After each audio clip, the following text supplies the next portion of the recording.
And we're live. Congratulations, everybody. You made it through the week. Another week of fantastic food, food safety, food quality, putting food on the table of everyone in the world and making sure it's safe.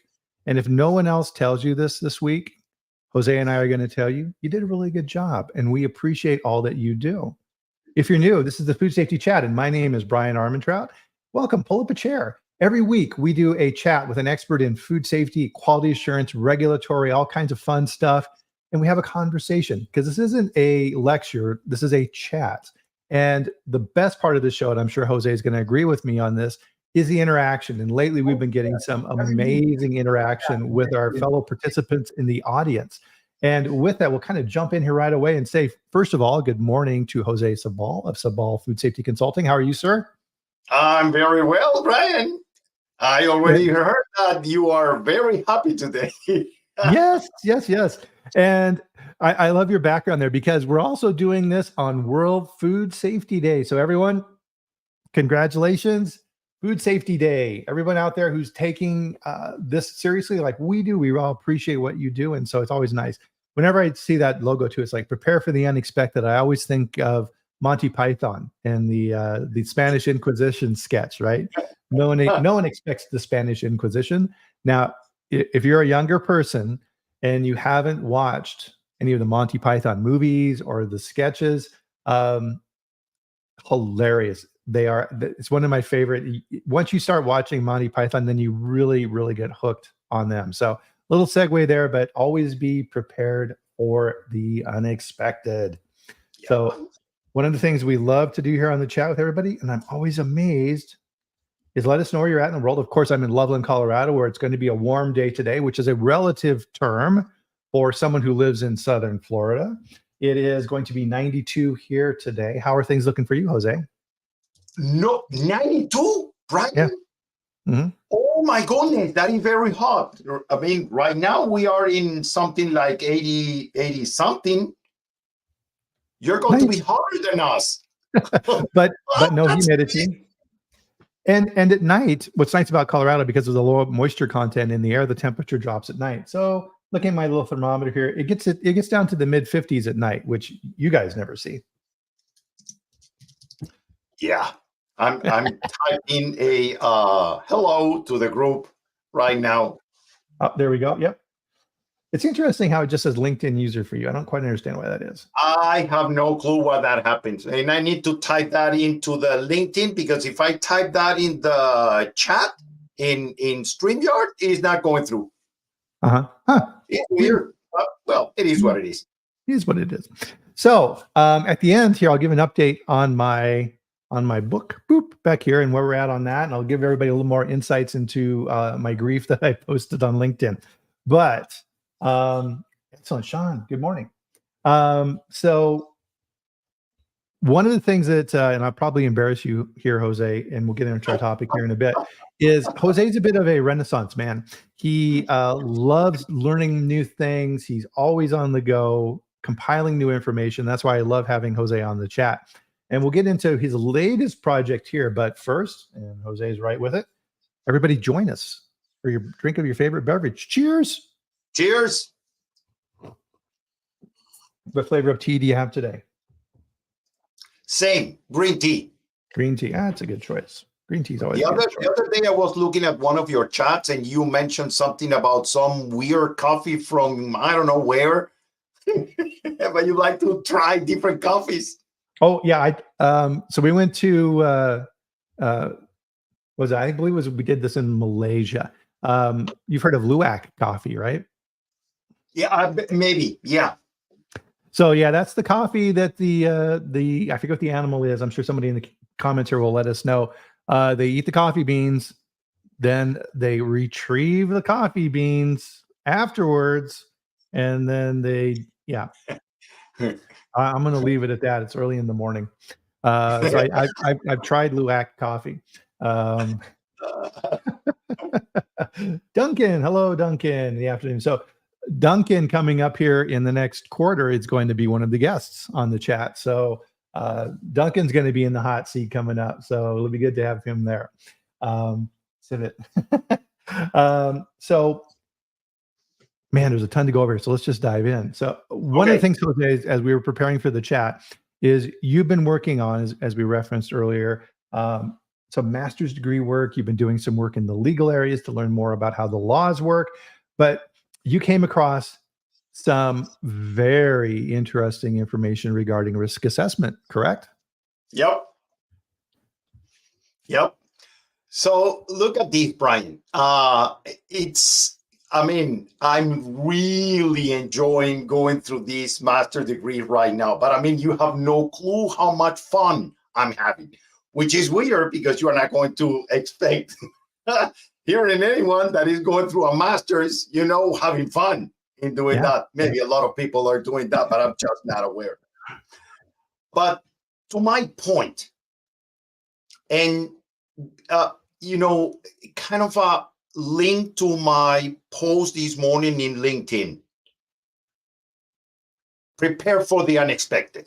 Mm-hmm. And you're going to say unexpected in food safety. Well, that doesn't make like a lot of sense because we basically rely on our hazard analysis and we rely on our GMPs for the unexpected. In theory, we got everything. And as per, our conversation, one of our last conversations, I really believe that we are not performing a deep evaluation. And the reason why I'm saying this is because so far, we're quite capable of identifying hazards, pretty much going through a hazard analysis based on severity and likelihood. But as everybody knows, in food safety, we are not a zero risk operation. There is some residual risk here and there. And my point, and which is a very good point for the prepare for the unexpected, is what about analyzing all of those residual risk? Bryan, that was the main of this conversation. What about that? Who's doing that? Yeah, no, that's a good point. And really, when you're preparing your food safety plan, you're going out and you're helping a client to reevaluate. The hazard analysis is really the hardest part, and that's really the meat of your entire program. Everything that you figure out when you're developing your risk around your hazard analysis systems is what am I doing then to help mitigate that risk? And we use that word on purpose. It's not remove risk. It's can we reduce it to a likelihood and a level that we can control? And it's never zero, right? Driving to the grocery store is not zero risk. Something can happen, which is why you wear seatbelts and you have an airbag and these type of things, and why you have car insurance. The likelihood may not be high, but the severity is. So you'd better prepare for that risk.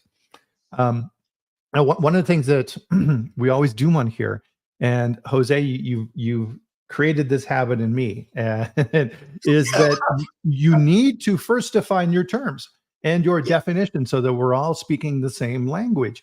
So let's kind of run through some definitions because we see this all the time with FDA, so we need to be doing this as well. So we have adulteration and misbranding. So what is adulteration? Okay. So you know what, Bryan, if you try to infer from reading the law what is adulteration, there is no specific sentence that will define adulteration. Adulteration is defined by having many different events, and that's one of these terms that I would like to include in our conversation today. If you go to the ISO Guide 73, which is another document from ISO that defines terms using systems, you are going to find that the definition of an event, and I'm reading right now, is the occurrence or change of a particular set of circumstances. Okay, so what is an event when you are processing, when you're dealing with food anywhere in the supply chain? It doesn't matter where you are. is the fact that the food at any point in time throughout the growing, throughout slaughter, throughout cooling of some produce, and then the packing houses, and then processing facilities, and warehouses and supermarkets in our own homes. And that's basically, I'm trying to somehow identify the entire supply chain, is that we will have events that will trigger the adulteration of the food. Interesting. So adulteration is it's very broad on purpose, and really it kind of comes back to, if there's something that causes food, well, what's food, right? That's a whole nother discussion. And what in that food causes it to be unfit for human consumption? Okay, so let me first, before addressing that topic, Bryan, let me go back, okay, to the adulteration topic.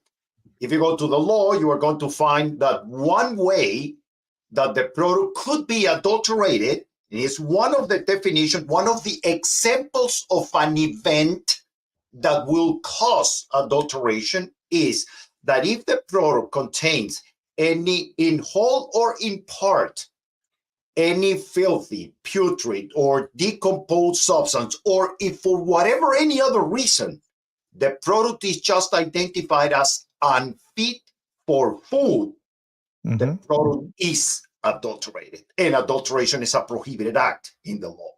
Right. So guess what? For those of us that are using, for example, food grade oil or food grade grease in our processing equipment, any residue of those, any of those two, that is identified in the finished product is evidence of adulteration. The product is unfit for food. Why? Well, I mean, if we go to the supermarket, we cannot purchase food grade grease or food grade oil there. Why? Because it's not food. Right. Simple. So is the product adulterated? Yes. Why? It contains something that is not food. But if you look at this from the really 30,000 feet view, okay, what is adulteration? Is when your product, the one that is being handled, is being processed, is being whatever, is not in compliance with all of those characteristics that the product is supposed to have at that point in time. That could be a specification, or that could be certain characteristics that the product must have at certain point in the process. When the product is not in compliance with that, the product is adulterated by default. Interesting. And so you'd mentioned events, and there was three different types of events that you wanted to talk about. So the first I saw here that we were discussing on Monday is kind of what we're talking about right now, is contamination, right? Yes. Yes. So what is an event that will cause, and I'm going to add to adulteration, Bryan, the misbranding of the food, because that's another thing that is prohibited by law. So, right. And well, it will happen only in manufacturing, which is when we apply labels and stickers and whatever to the food. But in any case, what is an event that will cause adulteration and eventually misbranding of the food? Contamination of the product, cross-contamination or cross-contact. Now that we have the new definition for allergens, cross-contact is pretty much associated only for the chemical hazards of allergens, but still is an event that will trigger the fact that the product is adulterated or misbranded. Interesting. So, yeah, the adulterant can be present, or it could be introduced through cross-contamination. Exactly. So anything, Bryan, remember that when we define what is our product, we are defining the quality characteristics and we're defining the safety characteristics. And both of them are the ones that create the finished good. And that's a reason for our system to achieve that goal. Now, whenever we have contamination, cross-contamination, cross-contact, adulteration, misbranding, whatever, what is going to be the outcome of those events? That the product is going to be identified as containing something that will make the product unfit for food, or containing a hazard, something that is going to be injurious to health. That is the outcome of those events. Yeah. Well, and Duncan points out here too. So the word adulterated, right? Adulterated, filth. I think this is part of the legacy of the regulations, because these were written, over 100 years ago, and so we're in some ways we're still having to deal with that terminology, and I don't think it's ever going away. But it's not something that if you don't work in this particular area, it's not something that you talk about, right? So we're having to work with that. But no, yeah, Duncan, you're right. It is kind of a little archaic in those ways. So another thing here that we were talking about as well under these events was these contamination, cross-contamination.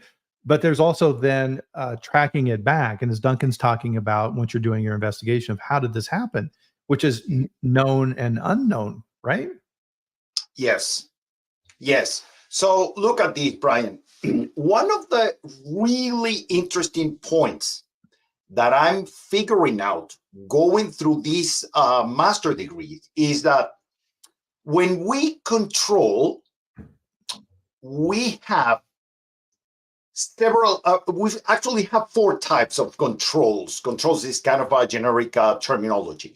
We can do something to prevent an event from happening, okay? And in that case, we expect that the outcome, because it's prevention, is going to be 0, which, I mean, in engineering, 0 is not going to exist, as well as 100. But the intention is going to be 0. If we try to eliminate something, an event, the outcome will be 0. The expectation is at 0. But the most typical type of controls that we put for events is controls that will reduce the hazard, in our case, to an acceptable level. That meaning of the meaning of an acceptable level, you already know that you are not going to get 0. There will be some residual risk after the successful performance of the control. You are going to still have some residual risk, but you need to prove the successful performance, and that is the validation of the process. Okay. And of course, the performance of the control and the verification of the control. But to my point, we will always have, by default, some residual risk after the performance of a very effective control. And I'm saying this, I'm highlighting the very effective control, because if we have a risk like this, and we apply the control and we reduce, assuming that the control is validated, we're going to reduce to this. Assuming that this is acceptable, fine. This is our residual risk. But in many cases, which is one of the unexpected things that may happen in food safety, is that you believe that your control is working. You believe that you're going to be reduced to this level. But the reality is, because of a lack of checking and having enough evidence, statistical evidence of the outcome of our processes, the residual risk is not this. It's this, or this, or this, or more, or your control could not be effective at all. Interesting. I think part of it too, relative to expected and unexpected risk. I think for the unexpected piece, that's where you get these growth in these areas. So I think a good example of this would be, okay, well, I'm controlling risk in my incoming raw material for, let's say, a food grade oil, as we're talking about oils again. So I'm using sunflower oil in my process, and I understand the risks associated with the hazard analysis, the chemical, physical, microbiological risks of the oil, and I'm controlling for those risks. Those are known. Well, unknown would be, let's say, food fraud. So an unscrupulous dealer is selling me an oil and misbranding it, calling it sunflower oil when it's really some other type of unknown oil. And I don't know that risk. And that risk goes up depending on the supply chain. So that can then become additive in that way. So if you have a very complex supply chain for this oil, where it goes from grower to distributor to processor to exporter to every piece that you move in that chain is another potential element of risk. And you don't know that. Yes, you're increasing the risk the longer the supply chain is. 100% with you. Mm-hmm. Now look at this, Bryan. In a risk assessment. So what is the definition of risk? Is the effect of uncertainty. And I'm citing ISO 31000. The effects of uncertainty. Effects are by default non-conformities. That's a word that I'm going to use. Non-conformities, deviations, incidents, problems, issues that are having and are preventing you from complying with the requirements applicable to your system. And the effects of uncertainty, that uncertainty is the one that we need to analyze. Why? Right. Because look at what we're doing right now, Bryan. We are saying, fine. For example, the FDA says that whatever, if we are working in a wet environment, because we're cleaning with water, we should be adding to our hazard analysis Listeria monocytogenes, because it's the typical organism in wet environments. And we're supposed to set up a supply chain preventive control, and we're supposed to verify the effectiveness of those controls with an environmental monitoring program. Okay? And I'm going to say, fine, yes, in your hazard analysis, that is one way that we can actually address risk. You go back, you perform a search, you find out which are some hazards linked to certain events, and then determine if that is possible to happen to you and add those as, and well, for us in FDA right now with the preventive controls, add those to your hazard analysis as known or reasonably foreseeable hazard that you need to analyze. Yes. And I think that second sentence, the second part of your sentence there is the important part. Unexpected, right? So it's kind of like, Sean makes a good comment here. Welcome, Sean. Is sealed bearings. So you have in your production facility bearings that are in motors and things of this that can be in very close contact with food. It should operate within expected parameters for keeping that bearing sealed, keeping the oils out of that product. But over time, and this is why we have PM programs, over time, that bearing is going to wear, the seals are going to get old, and now all of a sudden that risk is growing. Or you get a recall notification from that bearing manufacturer that says, oops, the gasket seals within those bearings is faulty. Your wrist just did this, and you had no idea. And now you have to try and prevent and correct for that. And I think really it kind of gets into that corrective and preventive, right? Really, and this is something I think, Jose, and this is a good cross match with what we're talking about today, is really we're trying to, as quality professionals, food tasting professionals, we don't want to operate in the realm of reaction. Corrective actions are reactions to something that happened. Oops, I got to fix it. We want to be working in the prevention side of things. And risk is going to help you evaluate the unknown risks associated with this. Risk goes up in companies, for example, and there's a recent study I saw on LinkedIn on this. The more financially stressed a company is, the higher the food safety risk. Yes. So to your point, Bryan, where are the resources to maintain the food safety system working properly? Yeah. When the company is going through difficult times, they're not there. Are you increasing the risk? Yes. Can you expect the unexpected? Yes. Mm-hmm. And that's the important thing with it. I think that's the theme of what we're talking about today. we reference this in other conversations on how we manage our processes. You cannot create a food safety plan and say, I'm so proud of myself. The work is done. The food safety plan is created. I can now put it on the shelf and we are safe. No, that's your starting point. That's your starting point. And that's why you have to have team meetings, and you are constantly evaluating your systems. Has my risk changed? Yep. Risk, Bryan, is as dynamic as the system, and it's going to change on an hourly basis. I'm going to tell you that. So if we're not on top of that, it's not going to happen. People can expect the unexpected. It will happen. Okay. So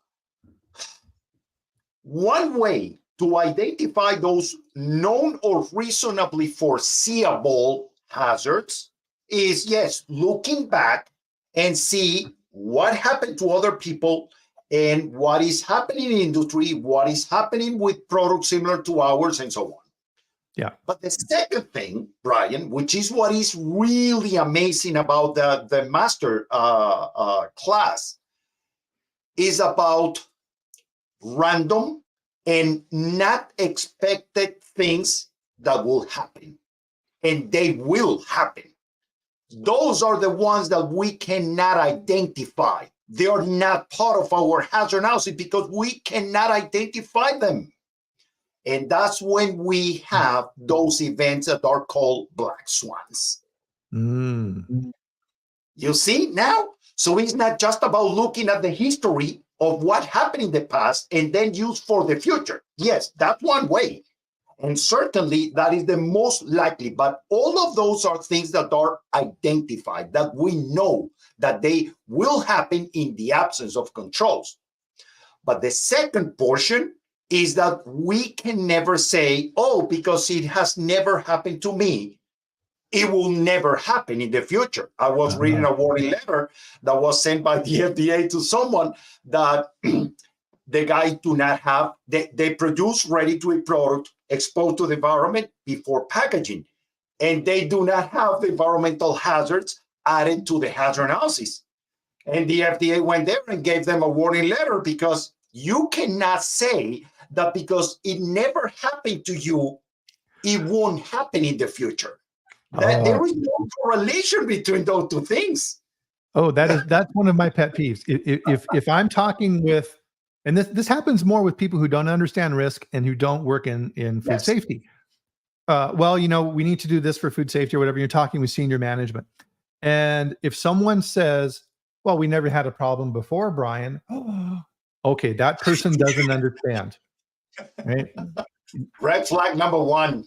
Oh my goodness. Yeah, and so is Duncan. Duncan's on a roll here. Thanks, Duncan. But really, I mean, what we're talking about here is, and I think Duncan's making a good point here that he's touching on, is statistical verification and how you're managing that.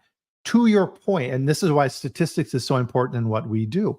Part of the problem is do this exercise. There's plenty of programs online where you can determine sample size for a lot. And you can go in and say, okay, Mr. Computer, I would like to know how many samples at a 95% confidence limit with these parameters for a batch size of 100,000 units. How many samples do I need to pull to be statistically significant at that level? Thousands of samples.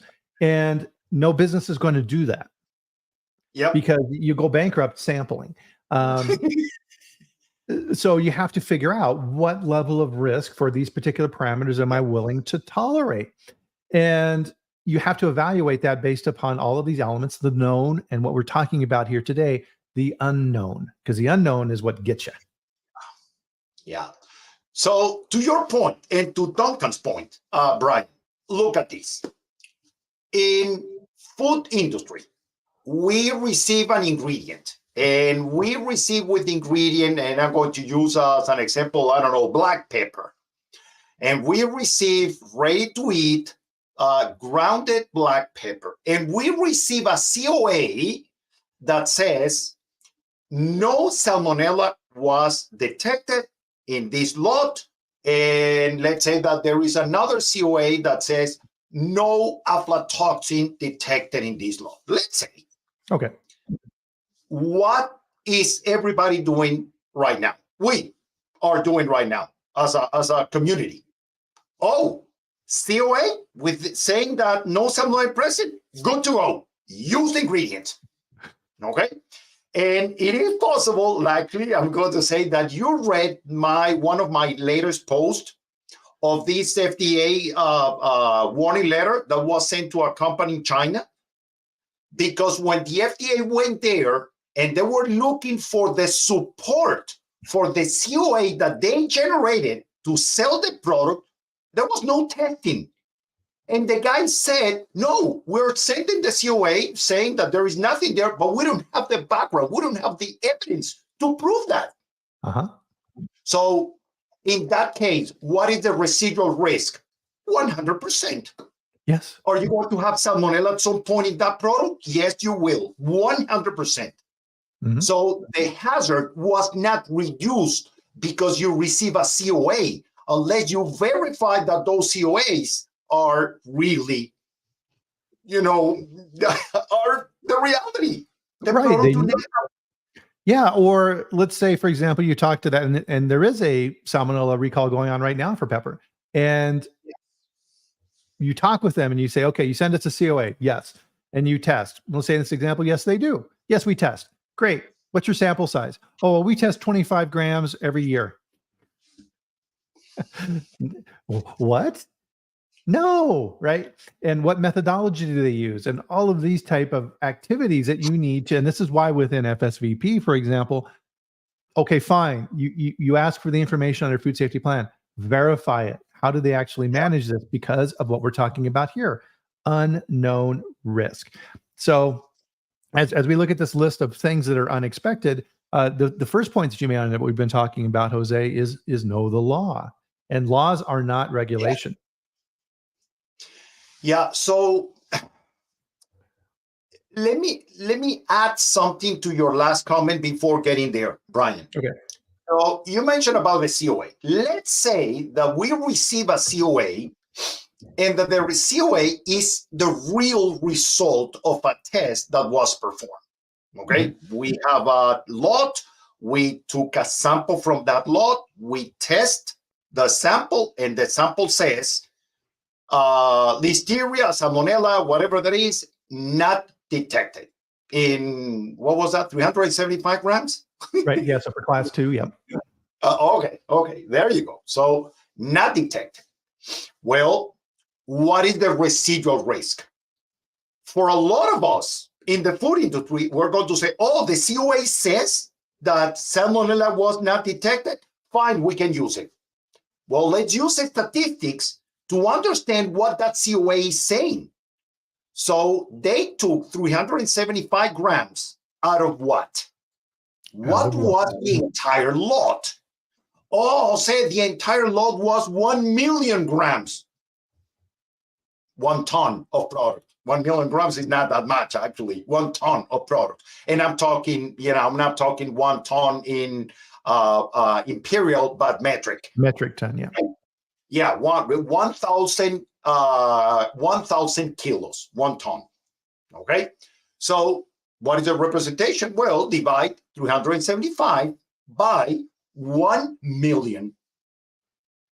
And the result is 0.00 something 375, pretty much, something like that. Okay, so you want to learn what is your residual risk? With that COA, you just prove that 0.0,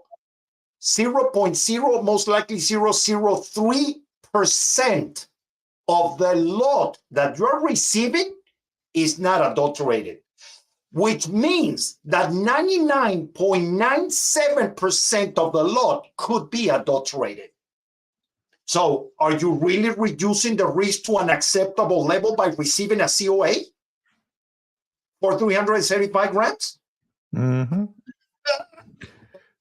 Right, and Duncan's message, kind of touching on this as well. And this is the mistake they made at PCA, for example, is okay. Oh, we failed the test. Let's do some retesting. And let's keep on the micro subject here. So, we had a hit on micro. Okay, let's pull some more samples, and the subsequent samples are fine. That doesn't invalidate the first positive. The second are fine.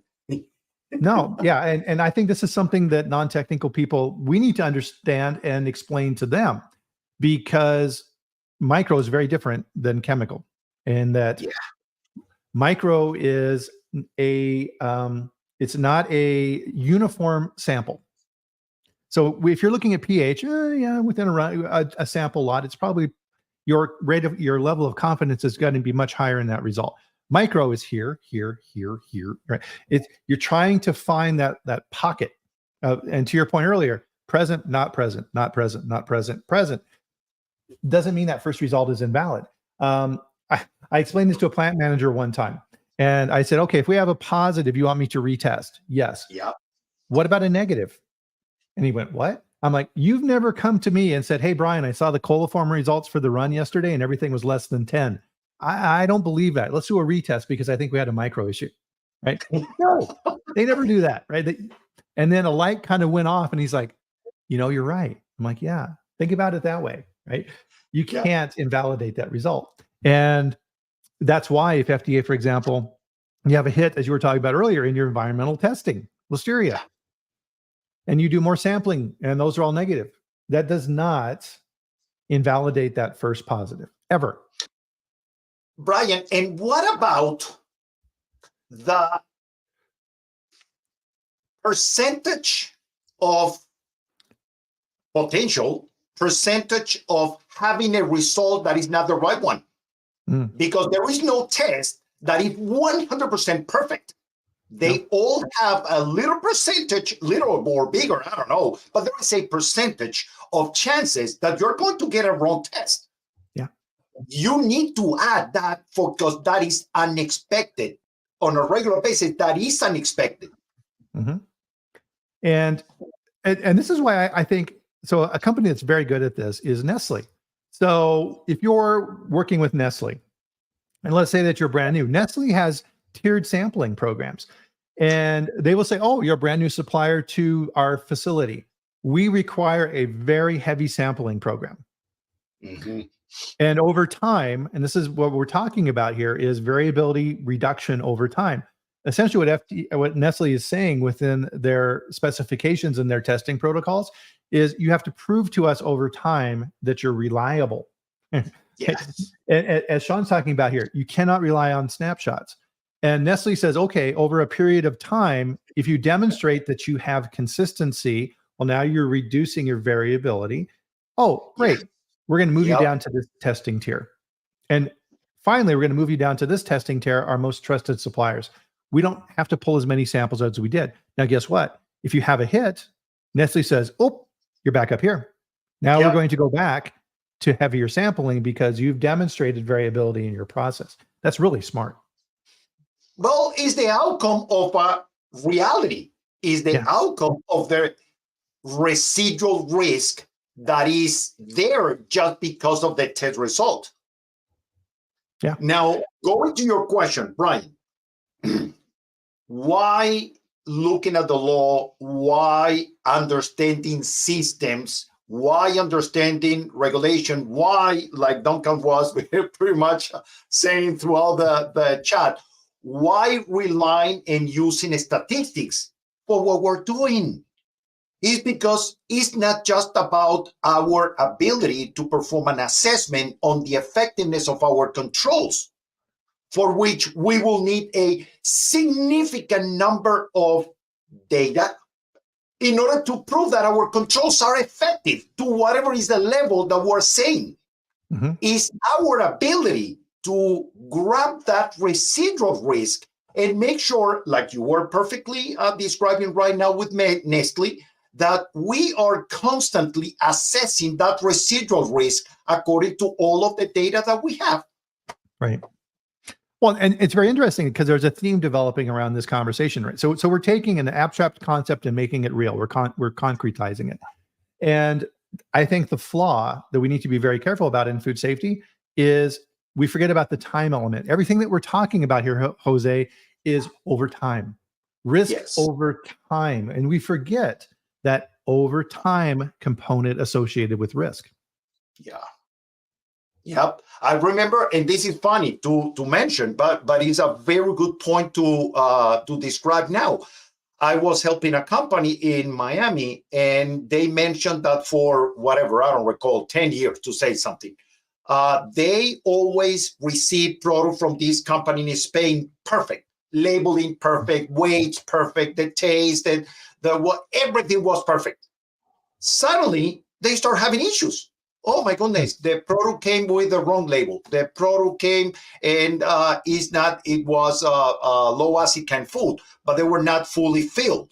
And sometimes the label says that is tuna with water, and it was tuna with oil. And then the product was not tuna. In certain cases, it was sardines and that kind of stuff. And say, my goodness, after 10 years, why this is going on? So this lady start checking and investigating, and it happens that they change the person that used to be the director of quality control. Mm-hmm. Yes, that person said, okay, time to retire. And the company decided to hire someone coming out of the school right away, no experience at all, as a head of quality department. Yeah. Are the systems the same? Are the products the same? Are the ingredients the same? Are specifications the same? Everything in the process is the same. The only thing is that the person that is responsible to make sure that that system works is not the same. Ooh, that's an important point. So systems are great, but they don't do the work. We do the work. The people behind the systems. So if you have a supplier and you read, which is why it's so important to keep up on what's going on in the food industry. Yep. So-and-so is acquired by this company. Uh-oh. Right. So your supplier was now acquired by another company. You'll figure out very quickly that all those programs and systems are people dependent. So there's an acquisition, and one of the things that happens, we acquired this food company. They have a director of quality. We have a director of quality. Guess what? We don't need two directors of quality. Goodbye. And now the other person's in charge, and they're like, okay. Right. Your risk, people risk. And we know this from working in our field. Just like our systems and processes, and just like those bearings we were looking at. Yeah. People have variability. Some people are really, really good. Some people, okay, they're new and they're just learning the role. Your risk has gone up. Yes. So now to your last point, laws, regulations, systems, engineering, elements of the system and data. And I'm using a lot of that. So anyone in the food business, Bryan, if you ask me, after everything that I've done so far, what is the right sequence to teach someone that is going to be in a role related with food safety and quality and systems and so on? This is the order. Number one, someone needs to understand extremely well the law. You don't need to read the entire law. No, I have read a lot, far away from the entire law, but I have read a lot to understand the basic things.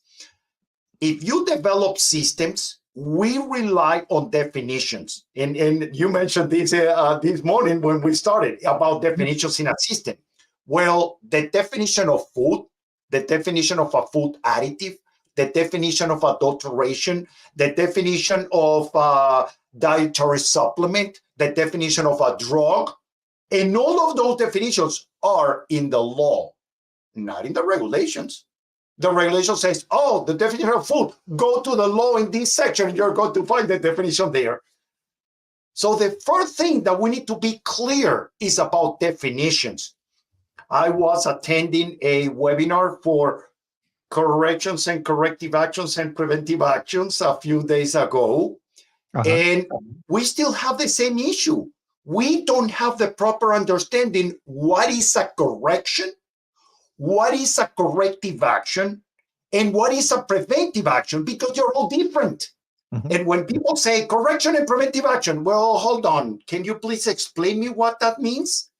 Because If you have a deviation after the correction, you will implement your corrective action. But without deviations, if there is a trend that indicates that in the future we will have a deviation, you implement preventive actions, not corrective actions. And that is the definition in ISO.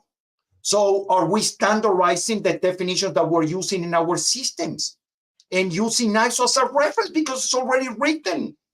Yeah. Yep. We need to speak the same language. So to the bearing example earlier, a bearing in a motor fails, right? Corrective actions. Okay, you replace the bearing, you clean the equipment, and you keep running. Why? Why did that fail? The preventive. So you go to maintenance and you talk with the maintenance team and say, well, that bearing failed very early. Yes, that was unexpected. Why? Well, it turns out that we changed vendors for our bearings. Oh, so now our risk has increased because we have an inferior bearing. Where else are these bearings? Where else are these bearings? That's the follow-up question. That's the preventive side of things. Okay, if this bearing failed, where else are these bad bearings? We need to go out and correct that to prevent an issue in the future. Yep. So, I mean, let me fine tune your example. I was auditing at some point years ago. I was auditing a company that they pack different sizes of shrimp. They're located here in Florida. They receive the shrimp from, the sea, salt water, and they select the shrimp by size and they sell the shrimp, and that's it. Very simple operation. They purchase an equipment made in Italy that was designed for freshwater shrimp, not saltwater. The manual of the equipment, I read the manual. It was part of the job when I was auditing. So the manual says that you need to change the bearings of the equipment once every 5 years. Mm-hmm. So they created a preventive maintenance, and they say, we're going to change the bearings every 5 years. When I was going through the section of corrections and corrective actions, they have to change the bearings after, I don't recall exactly, I'm going to say 2.5 years. And when they did that, they were SQF, they never changed the schedule to 2.5 years. So I raised a non-conformity because of that. They're supposed to be doing that. But the question, if you're an engineer and that is your case, the question is why the bearing was not lasting the 5 years that the manufacturer says. One of the factors, one of the root causes is because we were using saltwater shrimp and not freshwater shrimp. Mm-hmm. That could be, most likely. It's for sure it's going to be a factor there. But now look at what happened, Bryan. So the maintenance guy called purchasing department and say, hey, we need a bearing with this and this and these sizes. Done. What is the job typical job in purchasing department? Look for 2, 3, 4, 5, whatever number of quotes, and purchase the cheapest one. That is exactly the job. So they purchased the cheapest one, they replaced the bearing again, and they found that exactly the same problem happened after a year and a little bit. Mm-hmm. So now you have a repeat deficiency. It's a repeat deficiency. So what that means, that they never went through the process of a root cause analysis. And they never did really prevented the reoccurrence of that issue, which is the scope of a corrective action. So what happened? Well, you can expect that it will happen again. Yeah. In the first time, Bryan, to close this, the first time that you identify that issue, you go through root causes and you say, okay, one root cause is salt water. Mm-hmm. So what I'm going to do is order a bearing that is, number one, made of a stainless steel. And if it's possible, 316, which is the one that is 100% approved to be used in counterweight food. I'm not expecting direct food contact, but it may happen. Right. Okay. And then I'm going to also order a bearing that has seals on the sides, so the water can never go into the ball bearings. Mm-hmm. And most likely, If you decide, as a result of your root cause analysis, if you decide to purchase that bearing under those specifications, you give those specifications to anyone that is purchasing, and they purchase whatever the cheapest with those specifications, and you install that bearing, it's going to last more than 5 years. Correct. Perfect example. As you're thinking about this too, you know who are masters, and we need to emulate these people at managing risk? Insurance companies, right? Go downtown into any major city where an insurance company is located. What's the biggest building downtown? Insurance companies. Yeah. Why? Because their business is risk. That's why it's like if you contact an insurance company and say, hello, I would like to have some car insurance. They ask you all kinds of questions because they understand the risk they understand the static risk associated with the vehicle you're driving. Oh, what type of car do you have, Mr. Armentrout? Oh, here it is. Yeah. Okay, I understand the risk of that car. I want to know, as an insurance company, the risk about you. Okay, Mr. Armentrout, what's your driving record? Oh, I've had 10 tickets in the last 5 years. Oh, okay. Any of those DUIs? Yeah, I had a DUI. Oh, right. Risk. And they'll look at other things too. They look at your credit score. Why? What does that have to do with driving? That shows your reliability. How stable of a person are you? And they roll all of these factors in to figure out your premium. That's your risk assessment. Congratulations, Mr. Armentrout. You're a high risk. Here's your premium. Right? Versus the little old lady who has a car that she takes once a week to the supermarket. Right? Insurance companies win. They always win because they understand risk. Yes. And the important element of that, change associated with risk, which is why as you age and you have health insurance, it doesn't matter how healthy you are necessarily. Yeah. As you age, your premiums go up because your risk has changed. Everything changes. And I think our theme for our conversation here is change over time. And I think in the food business, when we're looking at risk and hazard assessments, we don't do a good job of looking at risk over time. Yes. And that is one of the unexpected things that may happen is because of and I was actually looking at my notes here, Bryan, you and me have been talking about Kroger and Dunning several times in many different things.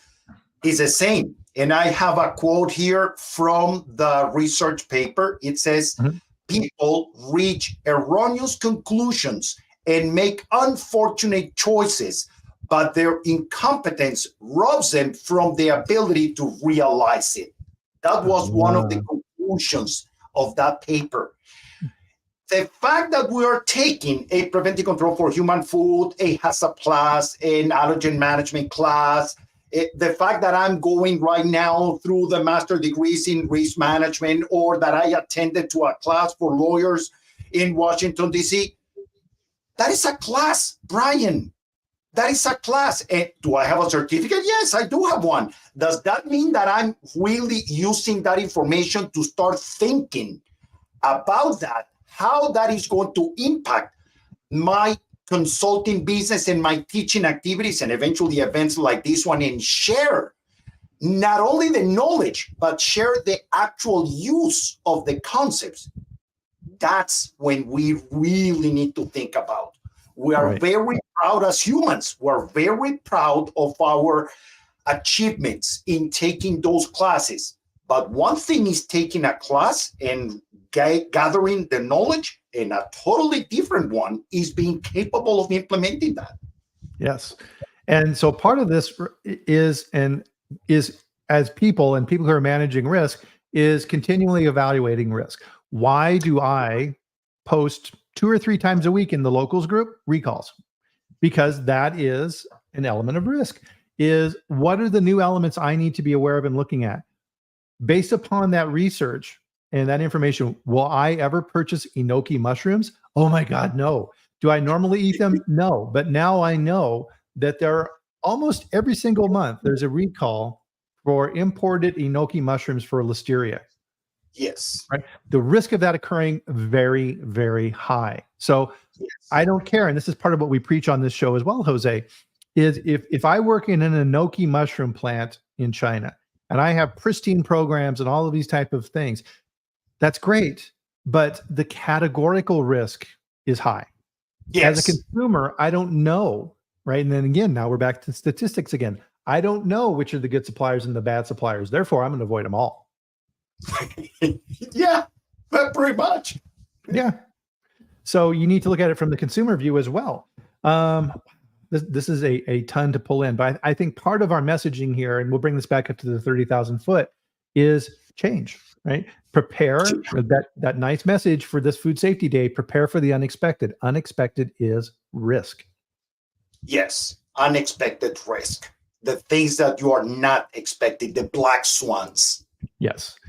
Yes. And speaking of that, and so I promised it's here at the end of the chat, was I'd posted here a few days ago that my book, so this guy back here was taken off Amazon, Unexpected Risk.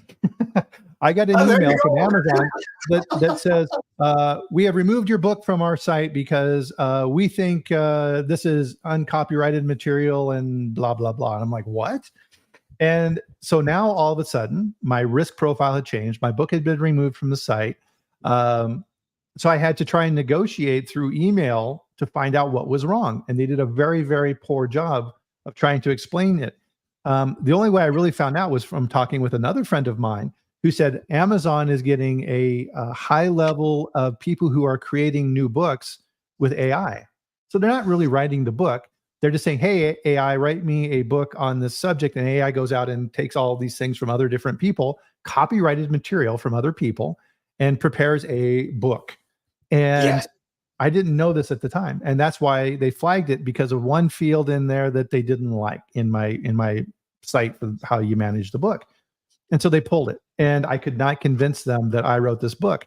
And eventually they said, nope, we made our decision, go away. All right, so that's Amazon. But actually, this was a blessing in disguise, because it also allowed me to go back and re-edit and revise my book and put in all kinds of new fancy graphics, and it's got color in it now. So it was a good thing. So part of this is you also have to, once risk happens, it happens. You have to adjust and take that new information into account now for the future. So have I gone back through with the resubmission? Yes. The book is now back on the site. Have I taken steps in there to hopefully mitigate that risk of Amazon doing that again? I hope so, right? I don't want it to get pulled down again. That would be disastrous. Yes. Yes. So kind of like you said, to close the conversation, now I can realize that we're getting closer to our end of the chat. So we do have known or reasonably foreseeable hazards for which we will go through the process of a risk assessment based on severity and likelihood. Yes, but those are known hazards or reasonably foreseeable. But there will be some events that are not reasonably foreseeable, that are known, and that they are 100% unexpected.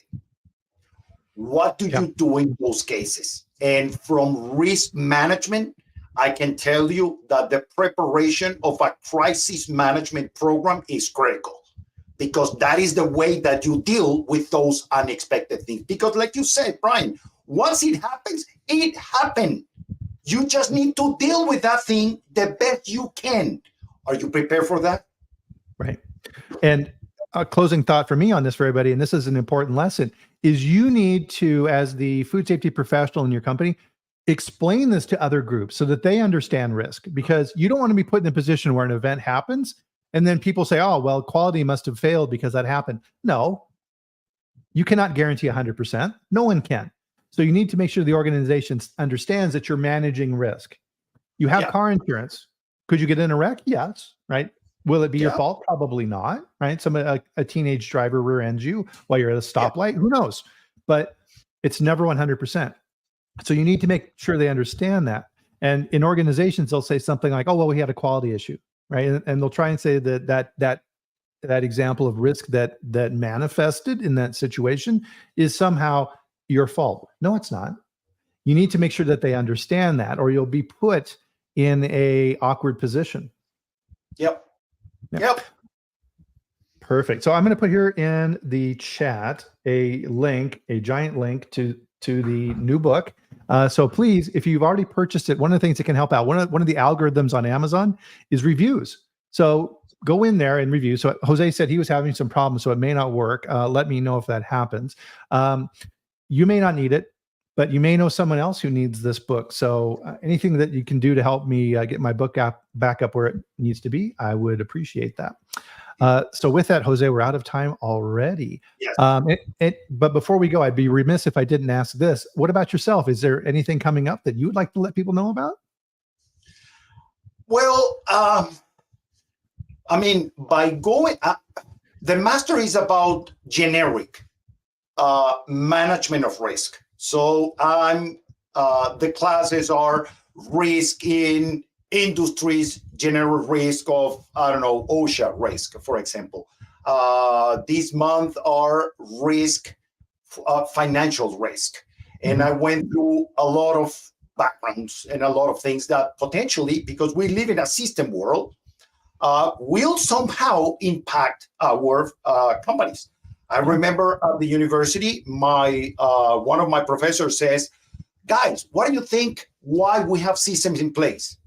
And people will start asking things and saying, opinions and so on. And he said, well, you're right, but you remember one thing. Companies are created to make money, and we develop systems to achieve that goal. So do we need to, in food safety, achieve the goal of manufacturing clean and safe food? 100%. But by doing that is how we allow the company to make money. So no deviations. Make sure that you prepare those programs and those plans effectively, so you never have to redo anything. And that's how companies make money. Yep. And that's how you prepare for the unexpected. So with that, we'll have to close out our chat here for this week. And of course, right, here's our emails and Jose's emails over here as well. If you have questions or you want to talk more about this, email us. We love to talk about these things. And thank you everybody for the fantastic participation in the chat today. Always great. And that's why we're here, is to share this knowledge. So with that, we'll bring our chat to a close here for this week. And we will, of course, be back here next week at the same time on Friday, 8 a.m. Mountain Time, 10 a.m. Eastern, on LinkedIn, YouTube, and I need to start calling it now X as well. So everybody have a great weekend. Enjoy yourself. Realize that you've managed your risk for the week, and we'll do it all again next week. So thanks again. And thank you, Jose. Always an enlightening conversation when you're here. Have a great time, everybody, and we'll see you next week. Thanks for the invitation, Bryan. You're very welcome. Thank you.